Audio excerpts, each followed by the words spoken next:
ഭക്തരിൻ വിശ്വാസ ജീവിതം പോലിത്ര ഭദ്രമാം ജീവിതം വേറെയുണ്ടോ? ഭക്തരിൻ വിശ്വാസ ജീവിതം പോലിത്ര ഭദ്രമാം ജീവിതം വേറെയുണ്ടോ?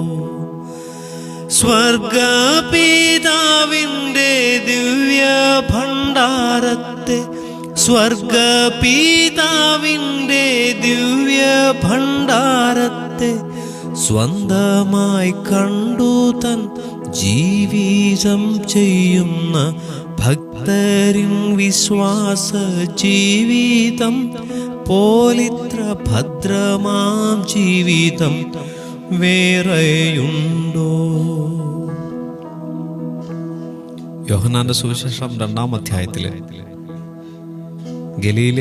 ഗലീലയിലെ കാനായില് നടന്ന കല്യാണത്തെക്കുറിച്ച് ഇങ്ങനെ പ്രതിപാദിക്കുന്നു. ആ വിവാഹത്തിൽ യേശുവിൻ്റെ അമ്മ മറിയ ഉണ്ടായിരുന്നു. യേശുവിനെയും തൻ്റെ ശിഷ്യന്മാരെയും ക്ഷണിച്ചിരുന്നുവെന്ന് ആ ഭാഗത്തിൽ നമുക്ക് വായിക്കുവാൻ കഴിയും. തുടർന്ന് യേശുവിൻ്റെ അമ്മ വിവാഹത്തിന് വീഞ്ഞ് തീർന്നു പോയി എന്ന് പറയുവാനിടയായി തീർന്നു. അപ്പോൾ യേശു പറഞ്ഞു, സ്ത്രീയെ, എനിക്കും നിനക്കും തമ്മിൽ എൻ്റെ നാഴിക ഇതുവരെ വന്നിട്ടില്ല. ശുശ്രൂഷക്കാരോട് യേശുവിൻ്റെ അമ്മ പറഞ്ഞു, അവൻ എന്തെങ്കിലും കൽപ്പിച്ചാൽ അതുപോലെ ചെയ്യുക. എന്നാൽ തുടർന്ന് യഹൂദന്മാരുടെ ശുദ്ധീകരണ നിയമപ്രകാരം 6 കൽപാത്രങ്ങളിൽ വെള്ളം നിറയ്ക്കുവാൻ യേശു കൽപ്പിച്ചു. അവർ ആ കൽപാത്രങ്ങളിൽ വക്കോളം വെള്ളം നിറച്ചു. തുടർന്ന് ഇത് വിരുന്നുവാഴികൾക്ക് കൊണ്ടുകൊടുക്കുവാൻ യേശു കൽപ്പിച്ചു. ഞാനിത് പറഞ്ഞതിൻ്റെ സാരം ആദ്യം വായിക്കുമ്പോൾ നമുക്ക് കാണുവാൻ കഴിയും. യേശുവിൻ്റെ അമ്മ അവിടെ ഉണ്ടായിരുന്നു, യേശുവിനെയും ശിഷ്യന്മാരെയും ക്ഷണിച്ചിരുന്നുവെന്ന്.